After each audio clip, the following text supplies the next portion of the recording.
오늘 말씀 창세기 26장 말씀입니다. 창세기가 50장으로 구성이 되어 있고 12장부터 아브라함과 그의 가정 이야기가 이어지게 되는데, 아브라함, 이삭, 야곱, 요셉으로 이어지는 이야기 가운데에 이삭을 실제 주인공으로, 실제 보여지는 주인공으로 다루고 있는 말씀은 26장 한 장 말씀이 유일하다라고 그렇게 볼 수가 있겠어요. 창세기 24장에 이삭이 결혼한 이야기가 아주 길게 나오기는 하지만은 실제 결혼의 당사자인 이삭은 그저 기도하면서 기다리고 있었다라는 내용밖에 없고요. 또 창세기 25장에 아브라함이 죽으면서 본격적인 그 아들 이삭의 이야기가 시작되는 것 같아 보이지만 이스마엘과 함께 아브라함의 장례를 치렀다라는 말씀이 잠깐 나오는 것뿐이며, 20년을 기도함으로 에서와 야곱을 얻었다라는 말씀에서도 바로 에서와 야곱의 실제 이야기로 이야기가 진행이 돼버리는 거예요. 영적으로도 실제적으로도 이삭을 주인공으로 하여서 다루어지고 있는 말씀은 창세기 26장 이 한 장밖에 없는 것입니다. 그러나 이 창세기 26장 이 한 장이 아주 중요한 거예요. 창세기에 하나님께서 아브라함과 이삭과 야곱에게 허락하신 약속이 10개가 나와요. 10번 약속하세요. 아브라함과 5개, 이삭과 2개, 야곱과 3개, 그렇게 10개인데 10개 약속이지만 내용으로 보면 같은 내용을 계속해서 반복하여 언약하신, 약속을 맺으신 말씀으로 볼 수 있는데요. 이삭과 약속한 이 2번의 약속이 창세기 26장 이 한 장에 다 나오게 되는 것입니다. 하나님이 아브라함을 처음 부르시고 약속하시고 하나님의 이야기를 진행하셨지만은 이삭을 통해서 그 약속이, 그 하나님의 이야기가 이어지게 되면서 이어진 그 약속, 그 이야기가 지금까지도 계속해서 이어지고 있는 것입니다. 처음 부르심을 받은 사람은 아브라함이지만은 처음 이어가는 사명을 감당했던 사람은 이삭이기 때문에 비록 실제 내용으로는 많은 분량을 차지하고 있지는 않지만은 그 관점에서 이삭을 아주 비중 있게 생각해 볼 수가 있을 거예요. 오늘 말씀은 이삭이 우물을 판 이야기입니다. 내용을 다 다루기 어렵지만은 신기한 것이, 아브라함이 하나님께 약속을 받고 아내를 빼앗겼다가 우물을 파고 우물을 빼앗긴 이야기가 그 주인공이 이삭으로 바뀌어져서 그대로 똑같이 이어지게 되는 것을 보게 되는 거예요. 이 우물로 인하여서 우물을 두고 이방왕 아비멜렉과 계약을 맺는 것도 아브라함 때나 이삭 때나 너무나 똑같이 이어지게 되는 것을 볼 수 있는 것입니다.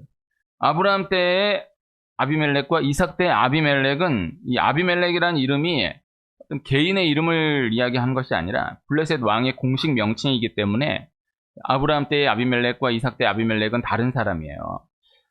그러나 이제 전개된 이야기는 아비멜렉 똑같은 사람으로 보이고, 아브라함, 이삭도 아브라함에서 이삭으로 바뀌어진 것 뿐이지 너무나 같은 사람으로 보일 만큼 너무나 똑같은 이야기가 반복해서 전개되는 것을 볼 수가 있는 것입니다.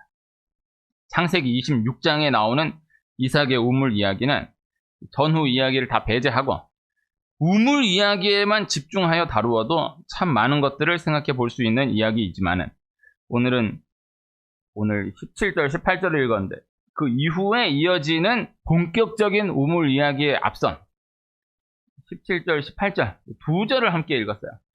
이 말씀을 성경 전체에서 함께 생각해 보고자 하는 것입니다. 이삭이 이삭으로서 하나님과 처음으로 그랄에서 언약을 맺은 이후에 그 땅에서 하나님께 복을 받아서 거부가 되었다라는 거예요. 그 흉년을 만나서, 너무 큰 참혹한 흉년을 만나서 다 애굽으로 피난 가고 있는 그때에 이삭이 애굽으로 가다가 하나님 말씀에 순종하여서 그랄에 머물렀어요. 그랄에 머물렀는데 그냥 흉년을 면한 정도가 아니라, 극복한 정도가 아니라 그 땅에서 하나님께 복을 받아서 거부가 되었다라는 거예요. 오늘 읽지 않았지만요, 12절, 13절 보면은 이삭이 그 땅에서 농사하여 그의 100배나 얻었고 여호와께서 복을 주심으로 그 사람이 창대하고 왕성하여 마침내 거부가 되어. 이 말씀이 이제 그 유명한 이삭 토스트라는 토스트의 그 가게 포장지에 이 말씀이 영어로 기록이 되어 있어요. 블레셋 사람들이 이것을 시기하여서 아브라함 때에 그 아버지의 종들이 판 모든 우물을 막고 흙으로 메웠다라는 것입니다. 그리고 그것을 떠나라라고 했다라는 것입니다. 이삭이 이에 아무런 저항을 하지 않고 그대로 떠나서 그랄 골짜기에 장막을 치고 거류해요. 그랄과 그랄 골짜기는 좀 달라요. 그리고 그곳에서 아버지 아브라함 때 팠던 우물들을 다시 팠다라는 것입니다. 오래전 그곳에서도요, 아브라함의 종들이 팠던 우물들을 블레셋 사람들이 메워버렸었거든요.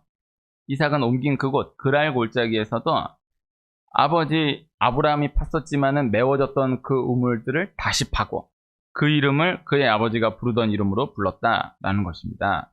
이야기 안의 상황으로나 또 이 말씀 한 절을 두고 성경 전체에서 영적으로 생각해 볼 때나 참 귀한 말씀이에요. 오늘 말씀 참 간단한 말씀.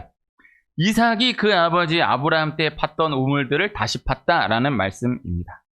이 이삭이 판 우물이 이 이삭의 예배로 이어지게 되는 거예요. 이삭이 아브라함의 아들이 아닌 이삭으로 단독으로 하여서 하나님 앞에 섬으로 하나님께 다시 돌아와 예배했다라는 그 말씀이 전개가 되는 것입니다. 성경 전체에서 하나의 원리가 되는 아주 귀한 말씀이에요. 단순한 말씀이에요. 우물들을 다시 팠다라는 거예요. 이삭에게 있어서 우물을 다시 팠다라는 이 말씀이 가장 중요한 말씀이 되는 거예요. 이삭을 주인공으로 해서 다루는 이야기 자체가 그렇게 많지 않지만은 이 하나가 이삭에게는 물론이거니와 이어지는 이스라엘 역사 가운데서도 가장 중요한 이야기로 남게 되는 거예요. 이삭도 실수가 없었던 것이 아니고 이 아버지 아브라함이 아내 사라를 빼앗겼던 것이나 이삭이 그 아내 리브가를 빼앗겼던 것이나 너무나 똑같은 이야기로 아브라함이 이삭에게 그런 얘기를 아마 하지 않았을 텐데 너무나 똑같은 이야기로 그렇게 실수했던 것을 볼 수 있고 또 이삭이 또 분명히 실수가 있었을 것입니다. 또 이삭도 고난이 없었던 것이 아니었어요. 네, 이삭도 또 고난이 많았고 그러나 그 이야기들을 많이 다루지 않아요. 근데 가장 중요한 것은 이 하나예요. 아버지 아브라함이 팠던 우물들을 다시 팠다라는 거예요. 이 하나예요. 이 하나가 기억됨으로 이스라엘 역사가 계속해서 이어지게 된다라는 것입니다. 야곱 역시도 이곳을 시작으로 하여서 하나님을 처음 만나게 되는 거예요. 그리고 이후에 다시 이곳으로 돌아오게 되거든요. 야곱이 베델에서 하나님을 처음 만난 이후에 모든 과정을 다 지난 후 다시 베델로 올라갔던 이야기를 오늘 이삭의 이 말씀을 근거로 하여서 다시 생각해 볼 수가 있는 것입니다. 그리고 오늘 이곳 후에 엘리야가 이곳에서 하나님을 다시 만나요. 이세벨로 인하여서 너무나 큰 낙심한 그 가운데에서 하나님을 다시 만나는 곳이 이곳이에요. 그리고 후에 느헤미야 때에 이스라엘 백성들이 다시 이곳으로 돌아와서 이곳이 재건되게 되는 것입니다. 이 메워졌던 우물을 다시 파는 원리, 이스라엘이 이 원리로 역사를 계속해서 이어갔다라는 것이죠. 지금까지도 그 역사를 이어가고 있다라는 것입니다. 영적인 한 가지가 잡히면, 영적인 한 가지만 잡히면 모든 것들이 다 연결되어서 풀어지게 된다라는 거예요. 너무나 복잡한 상황 가운데에서, 너무나 꼬여진 상황 가운데에서 그저 간단하게 한 가지가 다시 잡혀짐으로 하나하나 풀려짐을 반드시 다시 경험하게 된다라는 것입니다. 그저 다시 우물을 파는 그 한 가지로 전체가 열려지게 된다라는 거예요. 야곱이 형 에서를 피해서 밧단 아람에 있는 외삼촌 라반의 집으로 달아나서 20년을 지나고 돌아오게 되는 거예요.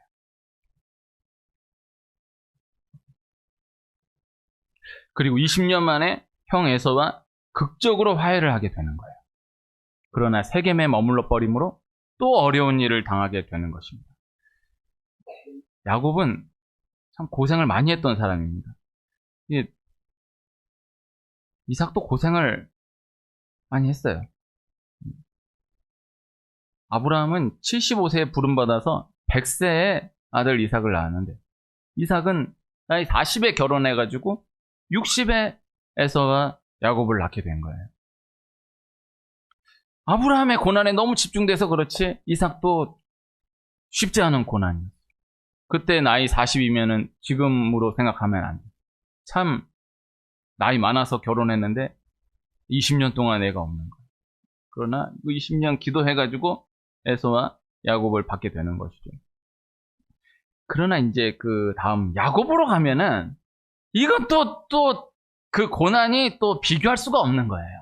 이제 아브라함의 고난, 이삭의 고난은 한편 생각해 보면은 하나님이 예정하신 고난이다. 이거는 믿음의 족장으로서 세워지기 위하여서 반드시 통과되어야 할 고난이다. 이렇게 생각해 볼 수가 있을 수 있는데, 야곱이 당한 고난은 안 당해도 될 고난을 이제 자기 잔머리 굴리다가 고난 받게 되는 경우가 많은데, 이미 이 형 에서와 극적으로 화해를 하게 된 이때만 해도 이미 고생할 거 엄청 많이 고생했습니다. 이미 야곱의 나이가 또 그때 적지 않은 나이입니다. 그런데 그리고 나서 형 에서하고 탁 화해가 한 다음에 거기서 이제 긴장이 풀어져 버리는 거예요. 거기에서 이제 머물러 버리게 되는 거예요. 여기가 이것만 해도 참 쉽지 않은데, 그래도 야곱이 이해가 되지 않습니까? 참 20년 동안 너무 고생하고 이 형 에서와 화해를 할 수 있을 것인가, 이에 대한 조마조마한 마음 가운데에서 드디어 풀려진 거예요. 아니, 이게 쉽지 않아요. 네. 20년 동안 그 하나만 이게 그냥 한켠에 있는 게 아니라 늘 따라다니는, 하여튼 뭘 해도 이게 풀리지 않는 한은 나는 뭘 해도 아무런 축복이 아니다. 그렇게 살고 있는데 20년 만에 딱 그것이 풀렸으니 얼마나 참 귀해요. 그런데 그리하여서 세겜에 머물러 버림으로 또 어려운 일을 당하게 되는 거예요. 그런데 세겜에 머물러 버림으로 인하여서 당하게 된 어려움은 이전에 또 당했던 어려움과는 또 비교할 수 없는 어마어마한 어려움인 거예요. 네, 그래서 다 풀려진 줄 알고, 이제 고생 다 끝난 줄 알고 머물렀다가 다시 만나게 된 고난은 그 이전의 것과는 또 다른 고난이었다라는 것입니다. 그러나 여기서 야곱이 베델로 다시 올라가요. 이런저런 생각을 하지 않고, 이런저런 원망 불평을 하지 않고, 낙심하지도 않고 또 후회하지도 않고, 그저 하나님 처음 만났던 베델로 다시 올라가게 되는 거예요. 그곳에서 하나님을 다시 만나게 되는 거예요. 그리고 비로소 실제 이스라엘로서의 역사를 시작하게 되었다라는 것이죠. 이것이 중요한 것입니다. 그래서 이 이삭이 그 아버지가 팠던 우물들을 다시 팠다라는 그 이야기, 그 원리로 야곱이 정말 많은 풍파, 고난, 어려움 다 지난 이후에 세겜에서 또다시 어려움 만났을 때 내가 왜 그랬을까? 혹은 내가 잘못을 안 했다는 건 아니지만 하나님이 이래 그건 너무하신 것 같습니다. 이런 낙심이나 후회가 아닌 그저 베델로 다시 올라갔다라는 것입니다. 그것을 통하여서 하나님께서 새로운 이스라엘로서의 역사를 다시 시작하게 하셨다라는 것입니다. 요셉이 죽음을 앞둔 그때에 이스라엘 자손에게 맹세를 시켜 이르는 거예요. 하나님이 이곳 애굽에서 아브라함과 이삭과 야곱에게 맹세하신 땅에 반드시 다시 돌아가게 하실 것이다. 그때 내 해골을 메고 올라가겠다 하라, 이러는 거예요. 요셉이 애굽에서 보디발의 종으로 살면서 억울하게 감옥에 갇혀서 죄수로 살면서 이어받았던 하나님의 약속을 잊지 않고 있었던 거예요. 하나님께서 보이신 꿈을 한켠에 두고 살았던 거예요. 그리고 총리가 된 이후에도 자신은 비록 하나님의 뜻 가운데에서 애굽에서 총리가 되어서, 그리고 애굽에서 결국 살다가 죽게 되었지만은 자신이 자라왔던 그 땅을 이어받았던 하나님의 그 약속을 잊지 않고 이스라엘 자손에게 맹세시키는 거예요. 나는 이곳에서 하나님의 뜻 가운데 총리가 되어 내 사명 감당하고 결국 이곳에서 살다가 이곳에서 죽는다. 그러나 이스라엘 자손들이여, 너희는 하나님께서 약속하신 그 땅으로 하나님 언젠가는 다시 돌아가게 하실 것이다. 이것을 다시 일러주는 거예요. 그리고 맹세시키는 거예요. 그리고 그때 내 해골을 메고 돌아가라. 놀라운 거예요. 이게 요셉의 마지막 꿈이에요. 그 실제 시간이 흘러서 이스라엘 백성들이 출애굽하여서 약속했던, 하나님이 약속하셨던 가나안 땅으로 다시 돌아가는 그때 요셉의 해골을 메고 가는 거예요. 요셉의 시체를 지고 광야 40년을 통과하는 거예요. 광야 40년 통과할 때에 이런저런 원망 불평 많고 또 이런저런 어마어마한 위기들 만났었지만은 가장 중요한 증거가 요셉의 해골을 메고 가는 거예요. 요셉의 해골이 지어져 있는 한 이스라엘 백성들은 결국 반드시 가나안 땅에 들어갈 수밖에 없는 거예요. 요셉이 그것을 매듭지어 준 거예요. 요셉은 애굽에서 보디발의 종으로 살면서나 또 억울하게 감옥에 갇혀서 죄수로 살면서나 또 이후에 애굽에서 총리가 되어서 총리직을 감당했던 그때나 그 이후의 모든 상황들까지 해서도 하나님이 약속하셨던 그 땅, 그 약속을 잊지 않고 있었다라는 것입니다. 계속해서 애굽에서 종으로서나 죄수로서나 또 총리로서도 계속해서 우물을 팠었다라는 거예요. 우물을 계속해서 다시 팠었다라는 거예요. 다윗이 온갖 고난을 다 거쳐서 왕이 되어 살아가면서 다윗의 일대기를 쭉 보면은 그러나 실제로는 왕이 되어서도 왕으로 살지 않는 거예요. 왕으로 기름 부음 받고 나서 오히려 더 큰 고난을 만나게 되거든요. 그런데 다윗은 목동으로 살았던 부모에게 버림받아서 그저 양을 돌보며 살았던 그 신분으로 살아갔던 그때나 또 기름 부음 받았지만 왕으로서 기름 부음 받았지만은 또 어마어마한 어려움을 만났던 광야에서의 그때나 그리고 더 중요한 건 실제 결국 왕이 되어서 왕으로서의 모든 권력을 다 쥐고 왕으로서 살아갔던 그때나 목동으로 살았던 그때 그 신분으로 계속해서 살아가는 거예요. 계속해서 혼자 양쳤던 그곳에서 하나님을 찬양했던 그때로 돌아가는 거예요. 후에 아들에게 배반을 당하여서 왕국에서 쫓겨나서 젊은 때와는 또 다른 큰 고난을 당하게 되면서도 다 견뎌낼 수 있었던 것은 다윗이 계속해서 목동의 때로 돌아갔었기 때문인 거예요. 다윗은 실제 왕인데도 목동으로 종으로 살다 가는 거예요. 계속 어떤 상황 가운데에서는 다시 우물을 파는 거예요. 다시 우물을 파는 거예요. 왕인데도 종으로 살다 간 사람. 근데 이제 실제로는 종인데도 왕으로 살려고 몸부림치다가 끝나는 경우가 많은 거예요. 너무나 안타까운 거예요. 다윗과 같이 어떠한 상황 가운데에서도 자신의 우물을 계속해서 팔 수 있는 사람. 이것에 큰 축복이 있는 것입니다. 예수님이 이 땅 가운데에 구체적 기억으로 남겨두신 것은 성찬 하나입니다. 떡을 떼면서 잔을 마시면서 내 죄를 위해 찢겨진 예수님의 살을 내 죄를 위해 흘려진 예수님의 피를 기억하라라는 거예요. 떡을 떼면서 내 우물을 다시 파고 잔을 마시면서 내 우물을 다시 파는 거예요. 예수님이 요한복음 4장의 우물에서 사마리아 여인을 만나시거든요. 유대인들은 사마리아 사람을 상종하지 않았기 때문에 사마리아를 돌아서 갔어요. 그런데 예수님은 사마리아를 돌아가지 않고 사마리아를 그대로 가로질러서 일부러 들어 지나가시는 거예요. 그리고 그곳에서 사람을 피해서 일부러 사람을 피해서 우물을 기르러 온 사마리아 여인을 만나시는 거예요. 그 만나신 정도가 아니라 일부러 말 안 하려고 피하는 사마리아 여인에게 계속해서 말을 건네심으로 대화를 이루어내시는 거예요. 이 사마리아 여인이 예수님과의 대화 가운데에 예수님을 메시아로 만납니다. 예수님이 하나님의 아들이시다라는 것으로 이 믿음을 가지고 만나게 됩니다. 그리고 사람들에게 메시아 예수님을 전하는 거예요. 내가 메시아를 만났다고. 내가 하나님의 아들을 만났다고. 자기가 피했던 사람들인데 자기가 피해가지고 사람들 안 다니던 그때 일부러 시간 골라가지고 우물 길렀던 것인데 예수님을 만나고 나서 자기가 자기를 만나려고 해도 피했던 그 사람들을 일부러 찾아 들어가서 내가 예수님 만났다고, 내가 메시아 만났다고 전하는 거예요. 그 예수님과 사마리아 여인의 그 대화 가운데에 예수님이 사마리아 여인에게 말씀하시는 것입니다.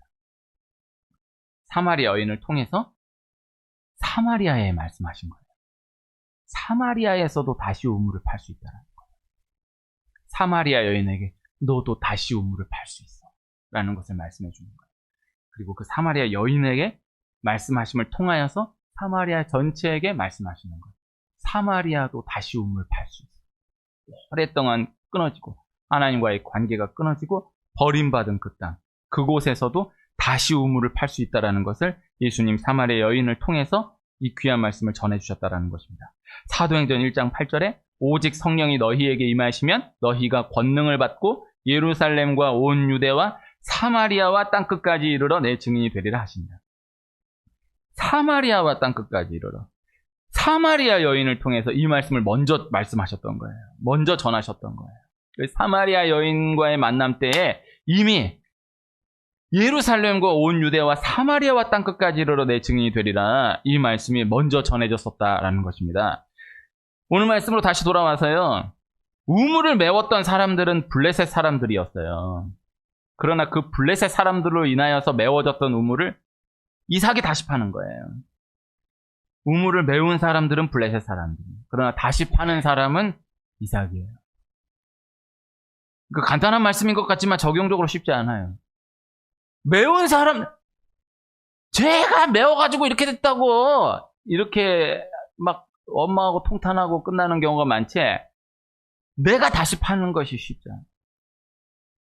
그러나 이삭은 우물을 다시 파는 거예요. 근데 또 신기한 것이, 우물이라는 게 판다고 다 나오는 게 아니에요. 다시 판다고 나오는 게 아니에요. 우물이 파니까 나왔어요. 우물이 파니까 나왔는데 메워버렸어요. 그럼 메워버렸으니까는, 원래 우물이 났던 곳이니까는 났던 곳인데 메꾼 거니까 다시 파면 나올 것 같잖아요. 근데 안 나와요. 신기한 거죠. 네. 그 우물이 여긴 분명히 나온다 해서 파는데 안 나와요. 여기는 옛날에 우물이 났던 곳이다. 근데 다시 파는데 안 나와요. 신기한 거예요. 근데 이삭은 오늘 여기에 초점을 맞춰 다루지 않았지만 그 이후에 이삭이 파면 나오는 거예요. 블레셋 사람들은 그렇게 파도 안 나오는데 이삭이 파니까 나오는 거예요. 이삭이 파니까 나온 그곳을 다시 블레셋 사람들이 다시 파니까 안 나오는 거예요. 하나님이 나오게 하셔야 되는 거예요. 하나님이 터지게 하셔야 하는 거예요.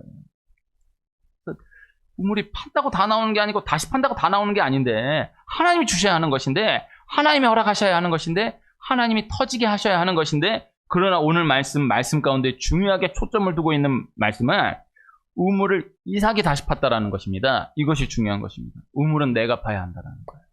이것이 성경 전체의 말씀. 내가 파야 돼. 믿음은 내가 지키는 거예요. 교회는 내가 나오는 거예요. 예배는 내가 지키는 거예요. 하나님 앞에 예배 시간을 내가 지키는 거예요. 하나님 앞에 드리는 예물 11조를 내가 지키는 거예요. 하나님 지키게 하시는 게 아니에요. 새벽을 내가 깨우는 거예요. 내가 나오는 거예요. 우물을 내가 파는 거예요. 내가 판다라고 해서 다 나온 것도 아니에요. 그러나 하나님 선택한 사람, 다시 우물을 파는 그때 하나님 반드시 은혜를 허락하신다. 이삭이 우물을 파니까 그곳에서 우물이 다시 나오는 것입니다. 우물이 터져나는 거예요. 이스라엘 백성들이 후에 출애굽을 하여서 광야를 지나 가나안 땅에 들어갑니다. 이스라엘 백성들이 광야를 지나는 동안에는요, 많은 어려움들이 있었지만 가장 큰 어려움이 광야에는 물이 없는 거예요. 그래서 성경이 기록하고 있는, 그럼 광야에서 어떻게 물을 마셨을까? 성경이 기록하고 있는 이야기는 하나님이 반석에서 샘물이 터지게 하심으로 이스라엘 백성들에게 물을 먹이시는 거예요. 요셉을 통하여서 반석을 치라, 반석을 명하라 말씀하심으로 반석에서 샘물이 터져나므로 이스라엘 백성들이 물을 마시고 가는 거예요. 그러니까 가는 곳곳마다 하나님이 반석에서 샘물이 터져나게 하심으로 물을 먹이는 거예요. 이스라엘 백성들이 40년 동안 새벽에 만나를 먹고 살았습니다. 하늘에서 음식이 떨어져 먹고 살았습니다. 물이 반석에서 터져나옴으로 물을 먹고 살았습니다. 이스라엘 백성들이 만나만 40년 동안 먹은 것도 쉽지 않고, 또 물을 하나님께서 그때그때 또 반석에서 터지게 하셔서 마시게 하시니 감사하지만은, 물이라는 거를, 이걸 먹고 싶을 때 어느 때든 언제든지 먹어야 이게 물이지, 이거를 완전히 목말라 죽을 지경 됐다가 또 터지게 하셔서 먹게 하시고, 또 터지게 하셔서 먹게 하시고, 감사하긴 감사하지만은 이스라엘 백성들 너무 쉽지 않은 거예요. 너무 힘든 거예요. 그런데 신기한 것이, 이스라엘 백성들이 광야에서 40년을 다 지나고 광야에서 마지막 진, 모압 평지, 그 마지막 진을 향하여서 모압으로 들어서면서 우물이 터지기 시작하는 거예요. 이 민수기 21장의 말씀이에요. 이스라엘 백성들이 우물을 파기 시작했다라는 거예요. 이것이 이스라엘 광야 여정 가운데 하나의 중요한 기점이 되는 거예요. 하나님이 광야 40년을 다 지나게 하신 이스라엘 백성들로 하여금, 우물을 파게 하시사 그 우물이 터지게 하심으로 물을 주셨다라는 것입니다. 이스라엘 백성들이 반석에서 샘물이 터진 것과는 또 다른 우물물이 솟아남으로 허락된 기쁨을 맞이하게 되었다라는 거예요. 하나님 반석에 샘물 터지게 하심으로 마신 그 기쁨도 너무 커요. 그러나 광야를 다 지나는 그때 내가 우물을 팜으로 하나님께서 그 우물물이 솟아나게 하시는, 반석에서 샘물 터져나게 하는 그 물이 아닌, 이스라엘 백성들이 파서 그 우물물이 솟아남으로 함께 마심으로 즐거워하는 그 기쁨을 누리게 하셨다라는 거예요. 이삭의 우물은 예수님을 말씀하고 예배를 말씀하는 것입니다. 이삭이 이삭으로서 하나님께 예배했다라는 거예요. 아브라함이 아브라함으로 하나님께 예배했어요. 이삭이 아브라함의 아들로서 하나님께 예배한 것이 아닌 이삭이 이삭으로서 하나님께 예배했다라는 거예요. 내가 내 예배로 하나님께 돌아와 섬으로 모든 것들이 새롭게 열려지게 되었다라는 것을 말씀하고 있는 거예요. 오늘 함께 부른 찬양, 주님은 산 같아서라는 찬양인데, 그 가사가 주님은 산 같아서 여전히 그 자리에 계셔. 눈을 들면 보이리라 날 위한 그 사랑. 하나님은 항상 그 자리에 계세요. 하나님은 항상 변함없이 신실하게 그곳에 기다리고 계시다라는 것입니다. 그 하나님의 사랑으로 내가 다시 돌아옴으로 인하여 내게 허락된 내 우물을 내가 다시 팜으로 인하여서 허락된 새 기쁨을 다시 맞이하게 된다라는 거예요. 그 하나로 모든 영역이 새롭게 열려짐을 경험하게 된다라는 거예요. 그 우물 하나 다시 팜으로 모든 것들이 다 잡혀지게 돼요. 야곱이 베델로 올라간 그 하나만으로 모든 것들이 다 정리정돈되게 돼요. 다윗이 그 목동회 때 기억하는 그 예배 하나를 꼭 쥐므로 모든 것들을 계속해서 회복해 가는 거예요. 이 원리인 거예요. 그래서 어떠한 상황 가운데서도요, 우물만 다시 파면, 예배만 다시 붙들면 반드시 다시 회복돼요. 그래서 이것을 구체적으로 믿는, 내 믿음이 있는, 내 우물을 파는 은혜가 있기를 축복해요. 그래서 어떠한 상황에서든, 어떠한 문제 가운데에서든 간단하게 내 우물 다시 팜으로 주어지는 은혜를 계속해서 경험해가는 은혜가 있기를 축복합니다. 다시 내 우물을 다시 팜으로 나온 우리 한 분 한 분에게 이 은혜와 축복이 있기를 축복합니다.